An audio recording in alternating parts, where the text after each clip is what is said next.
What's up, everyone? Welcome back to another edition of Sports to the Wire. For those of you who are actually new to the show, I am your host, Rashid White there. My boy, Barrick, you'll be with us tonight. This is going to be the part 2 of the Brooklyn Nets free agency. And Spencer Dinwiddie actually headed to the Washington Wizards. Details still to come, as you can see with the title on screen there. Let's see. Is it a big deal that the Brooklyn Nets actually lose Spencer Dinwiddie? No, it's not. And for one, he's actually coming off an injury. And let's see what type of, can he still be the same player in a sense? So psychologically, is he going to be worried if he plants wrong? How will that actually affect him? Two, his three-point shooting still needs work. He actually is a really excellent downhill player. He, get down, break a defense down. But like I said in the previous video, if he's not shooting the three well, I mean, you can really marginalize him. And then there's also end of game decisions. Now, when Kyrie Irving got hurt a couple of years ago, he was pretty much running the point guard position. And I could say there was like 10 games that the Nets should have actually won. And they lost because of his game decisions, like him just doing something really stupid with the basketball, turning the ball over, or just like him having certain weaknesses in a sense, though. And that actually ultimately lent, instead of being the 6th seed, I think the Brooklyn Nets was the 7th seed.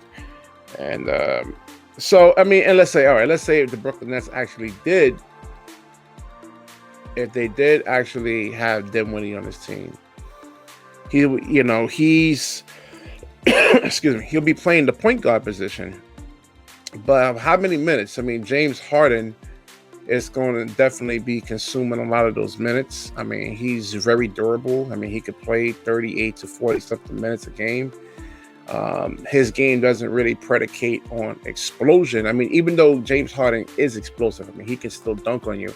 He doesn't really have to do that, where Dinwiddie has to rely strictly on explosion in a sense, though, making him much more prone to injuries, and then, ultimately wearing down. But James Harden, especially in the playoffs, I mean, James Harden is going to get the bulk of those minutes. He'll be playing 38 to 40 something minutes a game. You just trust, for the most part, I would say, the decision-making of James Harden over the decision-making of Spencer Dinwiddie.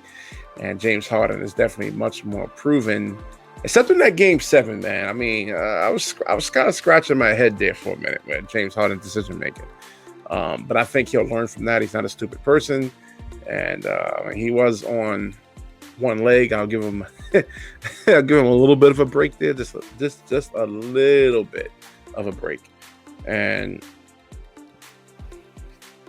let's see, Dinwiddie. We lose Dinwiddie. They got a couple of backup point guards. They lost Chioza, but I think the draft pick that they had. I mean, James Harden is going to be playing a lot of the minutes, man.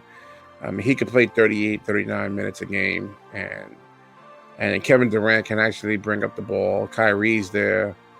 He can actually handle the ball. He's a good point guard.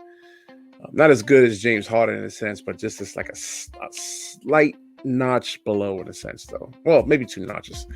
But what was I going to say? I'm sorry. All right, so Dinwiddie going to the Washington Wizards. He, in my opinion, I also wanted to note out that Dinwiddie is an excellent on the ball defender.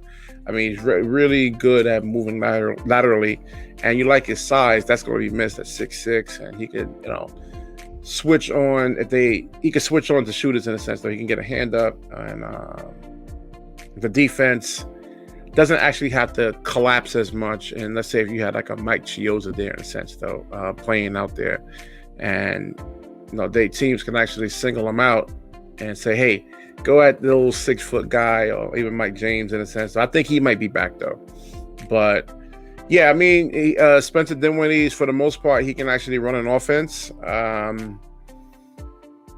But we'll actually see. It's going to take a couple of years. I mean, he's missed a whole year. And I don't know if there's going to be any kind of improvements to his jump shot.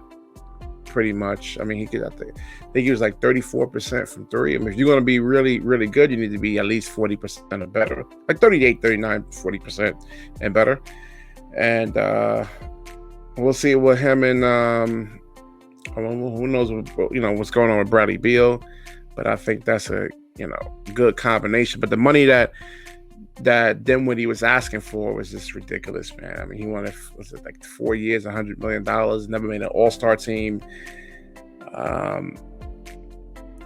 It's just ridiculous with the money he was asking for. All right, we're going to wrap this video up. If you like the video, please like, comment, subscribe. Certainly share this video. When you share, the universe certainly shares back with you. Peace.